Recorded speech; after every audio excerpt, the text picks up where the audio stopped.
Muy bien, estamos listos para dar inicio con este webinar. Muy buenas noches a todos. Antes que nada, muchas gracias por estar acá con nosotros. Y bueno, durante este mes de octubre, como es tradicional, pues estamos platicando mucho de todas estas herramientas que tenemos para la detección del cáncer de mama, que sin lugar a dudas, todo el sector salud, toda la población ha intentado hacer un gran esfuerzo para luchar contra esta terrible enfermedad.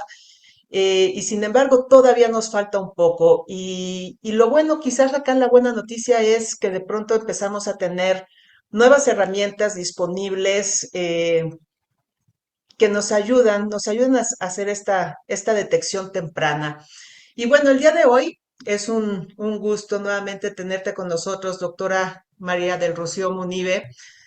La doctora Munive es directora médica del Laboratorio Solar Teyacle, patóloga también, y bueno, una persona muy preparada en muchos temas y que seguramente nos va a dar una plática excelente acerca de mastografía con tomosíntesis y marcadores tumorales en este mes de octubre, mes de la lucha contra el cáncer de mama. Sin más preámbulo, doctora Munive, te dejo el micrófono y en un ratito nos vemos. Muchas gracias, Vero, por la presentación y voy a empezar a compartir pantalla. A ver, ¿ahí la pueden ver?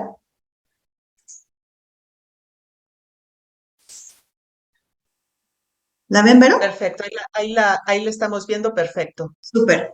Pues voy a dar inicio. Muchísimas gracias por la presentación y por la oportunidad para poderles platicar sobre todas las herramientas con las que contamos en el laboratorio y de gabinete para el diagnóstico, la detección oportuna del cáncer de mama. Todo este mes ha sido enfocado a una detección oportuna, ya que si detectamos de manera oportuna a todas estas pacientes, la verdad es que la tasa de sobrevida y la incidencia puede ir bajando mucho y lo podemos detectar mucho más rápido. La importancia de esta enfermedad es que es la primera causa de muerte de la población femenina a nivel mundial. Por eso todos los esfuerzos están encaminados a una detección, un tratamiento lo más oportuno posible para poder ofrecerle una mejor calidad de vida a estas pacientes. México no es diferente. México es la primera causa de muerte por cáncer en mujeres de 25 años y más. Y vemos las estadísticas. En Globocan en el 2020, en ambos sexos, el cáncer de mama pues tiene una incidencia importante, así como el número de muertes, que no es nada despreciable. Esto es estadística del 2020. Entonces, por eso los esfuerzos para hacer una detección oportuna en este grupo de pacientes. La tasa de incidencia se ha incrementado, pero la sobrevida también ha mejorado muchísimo en estos últimos años. ¿Qué es lo que estamos haciendo? Detectando de manera mucho más oportuna, y los tratamientos también que han venido a ofrecer pues alternativas también a estos pacientes con una mejor calidad de vida y una sobrevida. Entonces aquí también vemos la tasa de casos nuevos y de defunciones a los 5 años. Esto es la sobrevida también, que ha mejorado mucho a pesar de que la incidencia ha incrementado también. Los factores los conocemos, factores que podemos controlar y otros que no, factores de nivel genético. La edad, sabemos que a mayor edad el riesgo incrementa. El número de menstruaciones o de reglas que tenga la mujer también es un factor que podemos considerar de riesgo. Una menarquia temprana, menores de 12 años de edad, y una menopausia tardía, que pueden ser factores que pueden condicionar un riesgo adicional para desarrollar cáncer de mama. El índice de masa corporal, obesidad, el estar expuesto a toxinas, el alcohol, tratamiento hormonales que pueden ser prolongados. No se ha detectado como tal una causa que diga por esta razón te va a dar cáncer de mama, sino que es multifactorial todos los factores que pueden estar asociados a que desarrolle una célula maligna en este órgano. Y bueno, el estudio de cáncer de mama no es algo nuevo. Desde los egipcios ya se documentaban algunos tratamientos, pues que eran principalmente la resección de toda la glándula mamaria con los medios que ellos tenían muy rudimentarios, y ya más adelante con una mastectomía en plena demostración, como lo podemos ver aquí en esa época por William Halsted. Entonces, aquí lo que estamos viendo es esta transformación. Lo que estamos llegando a tener hoy en día es lo que Hipócrates en su momento comentaba. Es más importante saber qué tipo de persona tiene una enfermedad a qué tipo de enfermedad tiene una persona. Estamos llegando a caracterizar tan detenidamente las células tumorales que podemos llegar a tratamientos personalizados para los cánceres de mama dependiendo del tipo de tumor, el tipo de paciente y por edad. Entonces, a ese nivel de medicina personalizada podemos llegar con las técnicas diagnósticas que tenemos hoy en día. ¿Cuáles son esas herramientas que tenemos o que podemos utilizar para el diagnóstico? Y una vez que tenemos ya establecido un diagnóstico, ¿cómo podemos dar seguimiento? Bueno, hay herramientas que pueden ser algunas que vamos a hablar ahorita, que es el tema de gabinete, la mamografía convencional y la mamografía con tomosíntesis. Y en la parte del laboratorio, algunos biomarcadores que vamos a hablar también rápidamente. En la parte de gabinete, ¿qué es lo que tenemos? Tenemos una mamografía digital, también llamada mamografía digital de campo completo. Este es un sistema en la que una película de rayos X es reemplazada por sistemas electrónicos que transforman rayos X en imágenes mamográficas de las glándulas mamarias. ¿Qué es lo que nos ayudó? Pues a hacer una aproximación y una detección mucho más oportuna de lesiones milimétricas en la mama que no podíamos detectar ya sea por palpación, ultrasonido u otras técnicas. La mamografía digital como tal fue aprobada por la FDA en el año 2000 y la sensibilidad y especificidad pues es muy buena, tanto que se ha recomendado como una técnica de tamizaje para todas las mujeres y se recomienda a partir de los 40 años de edad. Aquí vemos la sensibilidad en mamas densas que puede ir de 63 a 87% en unas glándulas mamarias con mayor contenido graso y especificidad que está entre 87 y 99%. Entonces es una técnica excelente para la detección oportuna de lesiones malignas. También tenemos ya, la mamografía que es con tomosíntesis, que en este caso utiliza también un tubo de rayos X, pero que se va a movilizar continuamente en un ángulo que va a viajar en grados y en número de cortes. Prácticamente lo que va a hacer es hacer una imagen en 3D, que es lo que estábamos haciendo con una mamografía que era en 2D. Esta va a tomar imágenes en 3D que va a unir o es similar a la tomografía computarizada, en la que se van a hacer mediante cortes finos la reconstrucción en 3D de la glándula mamaria. Entonces aquí lo que podemos mejorar es disminuir la superposición de imágenes entre el tejido mamario y las lesiones. Alguna lesión que podemos identificar a lo mejor por mamografía que requiere estudios adicionales, a lo mejor con una tomosíntesis puede ser mucho más fácil la detección y hacer un diagnóstico mucho más oportuno. La mamografía en 3D tomosíntesis fue aprobada en el 2011 por la FDA, también como uso en tamizaje de cáncer de mama. Tiene una mayor exactitud diagnóstica, ya que nos ayuda a evitar biopsias innecesarias, estos los falsos positivos también. Es una herramienta que complementa a la mamografía digital en 2 dimensiones, y lo que les comentaba que es un tubo de rayos X que hace múltiples disparos en bajas dosis de radiación, que son las dosis que tenemos permitidas, y que reconstruyen a través de algoritmos todo este órgano que lo podemos ver en 3D. Entonces son varias imágenes radiográficas que se toman en diferentes ángulos y por eso podemos incrementar la sensibilidad en la detección por esta prueba. Como toda herramienta diagnóstica tiene ventajas y tiene desventajas. En las ventajas, pues mejor definición del tamaño del tumor, puede detectar hasta el 40% más que una mastografía digital sola, detecta más cáncer invasivo, la sensibilidad aumenta y se puede recomendar en evaluación de masas o glándulas mamarias densas y contornos de lesiones. Y reduce también la cantidad de falsos positivos. Entre las desventajas, pues es el costo del equipo, el tiempo que puede incrementarse en la interpretación del estudio y los niveles de radiación que son levemente más altos de la mamografía normal, pero están dentro de lo permitido, que son dosis también permitidas para ese tipo de estudios. En Estados Unidos, cerca del 83% de los centros de diagnóstico ya ofrecen esta técnica como alternativa, inclusive algunos seguros médicos también la cubren, entonces eso puede ser una ventaja para aumentar la sensibilidad en la detección de pacientes con este riesgo. Entonces aquí podemos ver que en una mamografía digital, la imagen que no es visible en una radiografía digital normal y que se puede visualizar en el estudio secuencial por tomosíntesis, ya que mejora muchísimo la calidad de la imagen y aquí pues ya va a ser mucho más rápido el diagnóstico y el seguimiento a nuestros pacientes. Entonces son las ventajas que tenemos en cuanto a este estudio y es algo que ya tenemos disponible en varios centros. En la parte de laboratorio, pues la parte de laboratorio se complicaba un poquito más porque aquí tenemos que enfrentarnos a lesiones o el tumor en sí.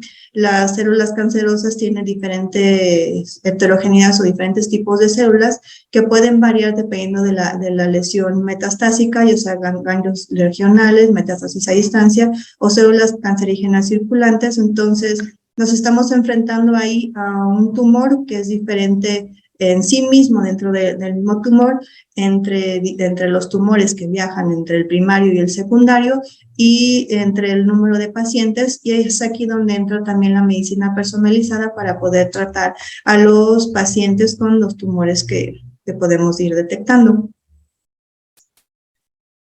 El cáncer de mama, pues han venido dando varias clasificaciones. Tenemos carcinomas que pueden ser detectados a través de biopsia, que pueden ser in situ, carcinoma ductal o lobular, y debido a varias clasificaciones que se han dado y llegando a clasificaciones o tipos moleculares, que vamos a ir viendo más adelante, inclusive el porcentaje en lo que se presentan. Los que se presentan con mayor frecuencia son los luminales tipo A, que responden muy bien a hormonoterapia, luminales tipo B, que se le sigue en orden de frecuencia, HER2, que ya hay una terapia dirigida especialmente para ese grupo de tumores, y los triples negativos, pues que bueno, solamente responden a quimioterapia, es donde están los esfuerzos encaminados para tratar ese tipo de tumores que son mucho más agresivos. Entonces aquí vamos a ir viendo todos estos marcadores que actualmente contamos por parte del laboratorio y que nos pueden ayudar a estratificar a los pacientes y asignar el mejor tratamiento dependiendo del tipo de tumor.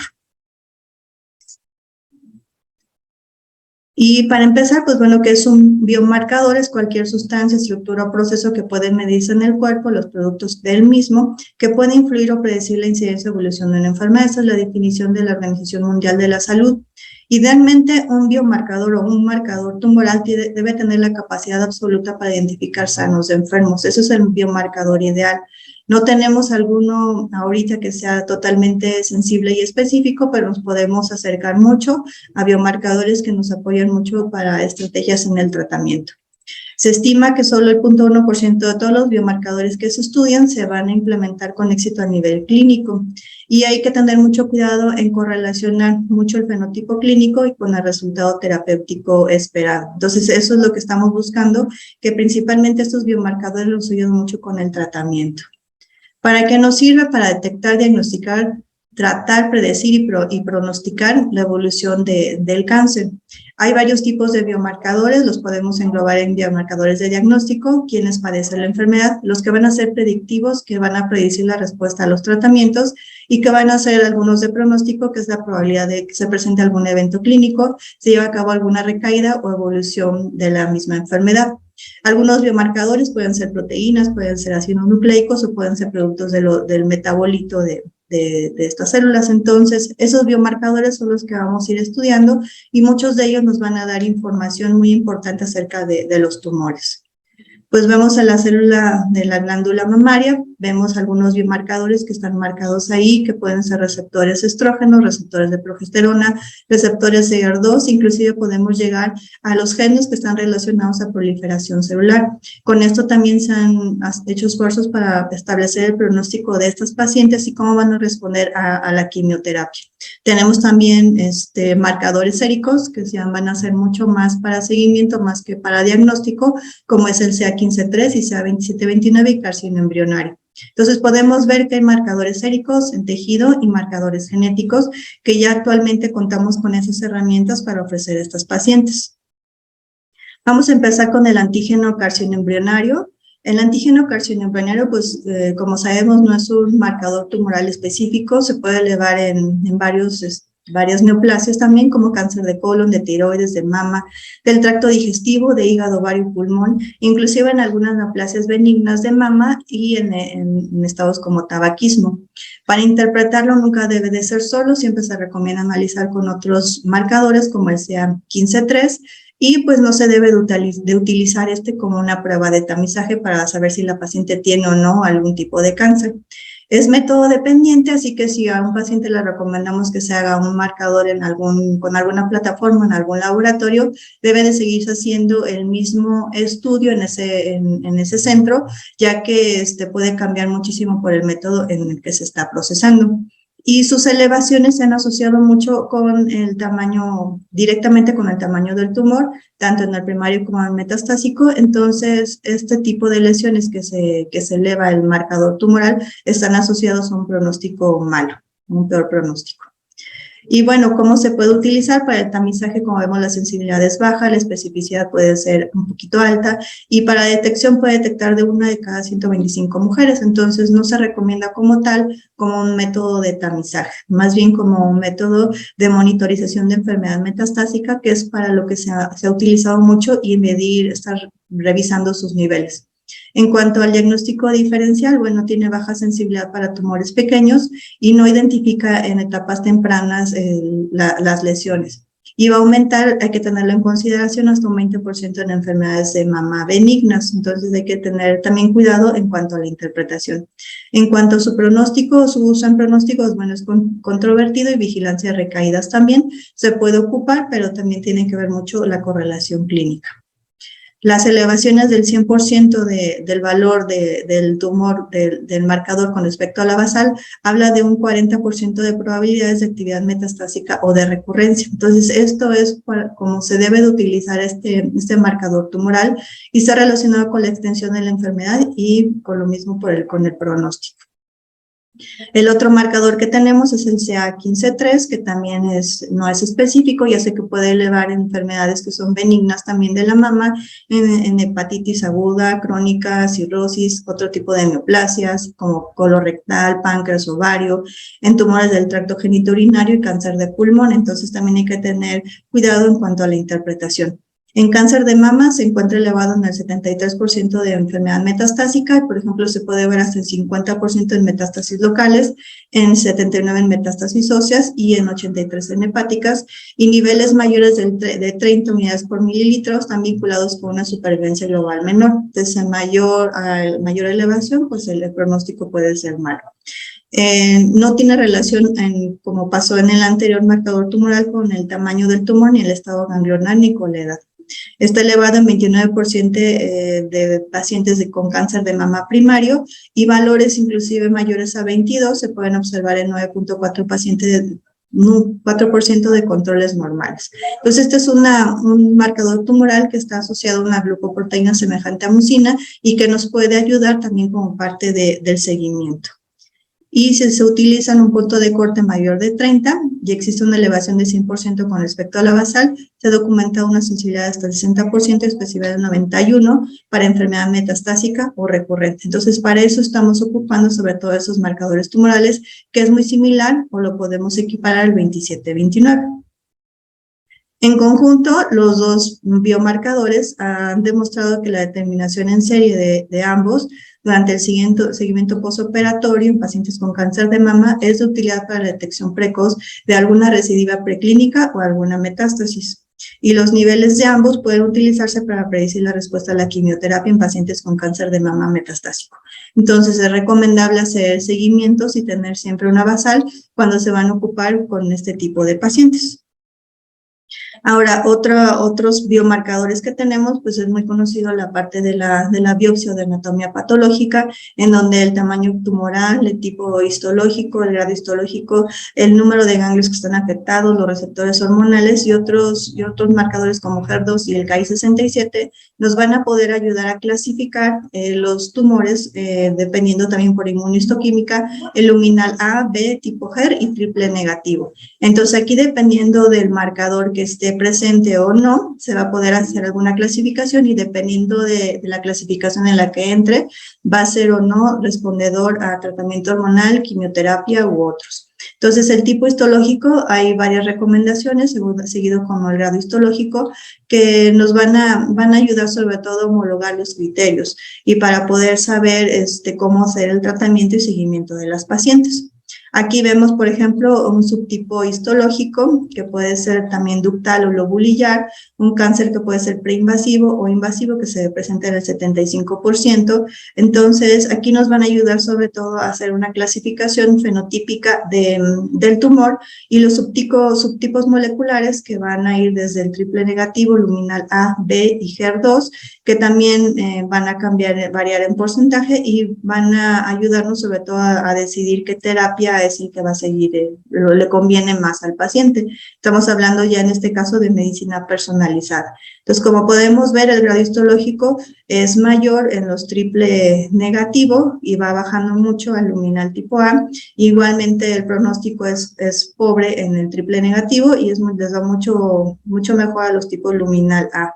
Inclusive la respuesta al tratamiento triple negativo está asociado al tratamiento con quimioterapia, HER2 trastuzumab y luminal tipo A, tratamiento hormonal. Entonces, el triple negativo, como podemos ver, si está englobado en este grupo, responde mejor a quimio y es similar a otros tipos de cáncer que son mucho más agresivos y el luminal tipo A, respuesta a terapia hormonal. Entonces, aquí estos biomarcadores nos van a servir sobre todo para guiarnos en cuanto al tratamiento y seguimiento que se le puede dar a estos pacientes. El grado histológico, pues es un valor que tiene mucho valor pronóstico, independiente de las etapas del cáncer, y nos va a dar mucha información acerca del tumor, en cuanto a la proliferación, la arquitectura celular, el cambio nuclear y la expresión de inestabilidad del cromosoma. Hay recomendaciones de la OMS-ICAP que recomiendan el reporte o cómo se deben de clasificar y pues así como debemos de estar reportando a estos pacientes. Y cuando se siguen estas recomendaciones, el nivel de acuerdo entre observadores es muy alto, entonces hay que tenerlo mucho en consideración para hacer o hablar el mismo idioma cuando se haga ese tipo de reportes. Ahora hay también receptores hormonales como receptor de estrógeno, de progesterona y HER2 que vamos a ver también y que dependiendo cómo se clasifique, va a ser el tratamiento. Una vez que se realiza la biopsia, lo que se va a incluir es en un tejido de parafina y a través de una técnica que conocemos como inmunohistoquímica, lo que vamos a hacer es identificar el antígeno dentro de un corte tisular, ya sea de manera directa o indirecta. Lo que vamos a hacer es agregar anticuerpos monoclonales o policlonales que son específicos y lo que van a hacer es ayudarnos a la visualización de esta reacción antígeno-anticuerpo, que es lo que vemos en los cortes de los tejidos y cómo se va a ir mostrando el cambio en la coloración. Ahora, los receptores estrógeno y progesterona, que son los que se recomiendan realizar por inmunohistoquímica, es recomendable realizarlos porque nos van a decir que estos respondedores a estos receptores tienen un pronóstico mucho más favorable y predictivo de la respuesta al tratamiento hormonal. ¿Cómo se realiza? A través de tejido que está fijado, incluido en parafina, se realiza a través de inmunohistoquímica y que las reacciones positivas pueden evaluarse solo en las células tumorales, evitando estos problemas con baja densidad celular o tejido mamario que puede ser normal.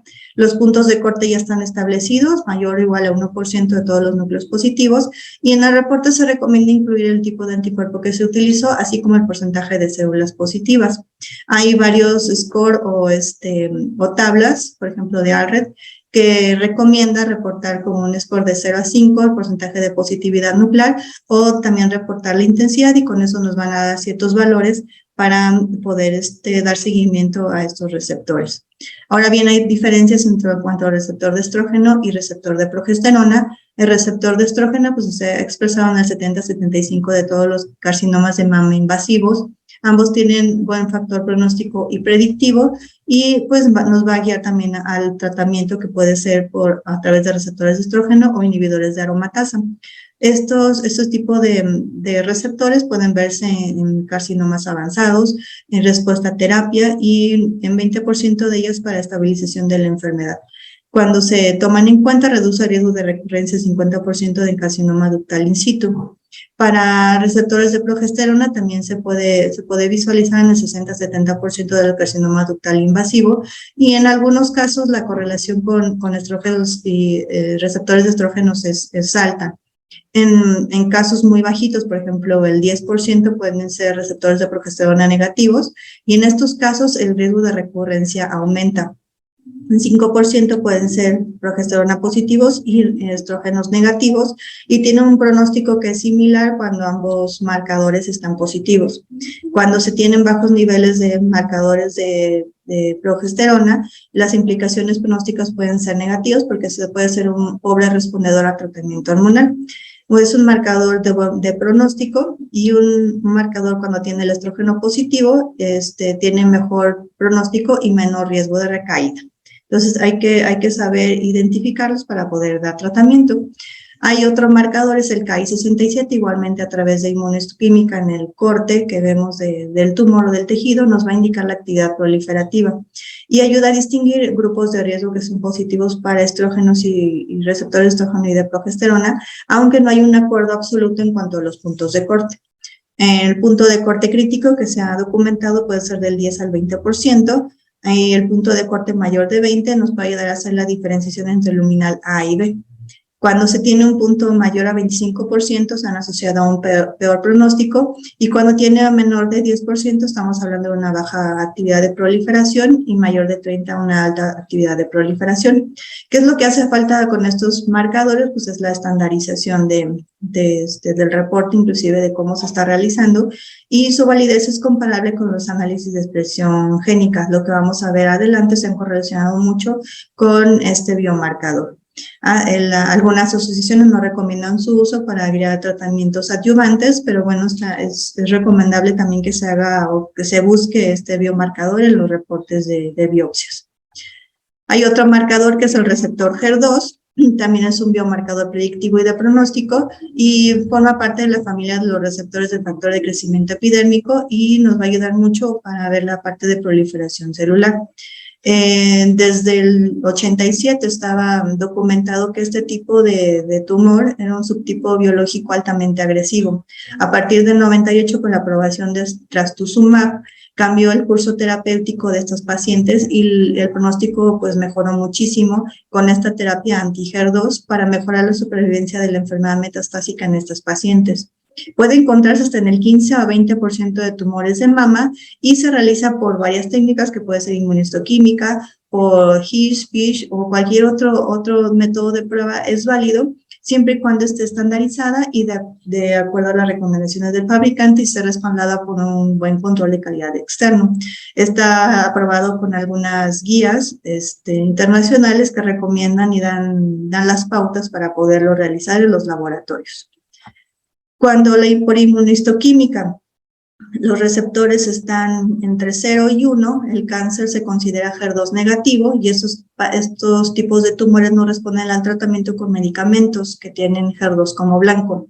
Si está en 3, el paciente es HER2 positivo y estos cánceres se tratan con medicamentos que tienen HER2 como blanco, entonces son buenos respondedores, pero si está en un 2, el estado del tumor no está claro, se queda como indeterminado y para estos casos hay que hacer otras técnicas adicionales como HISH o FISH para hacer clarificación del resultado.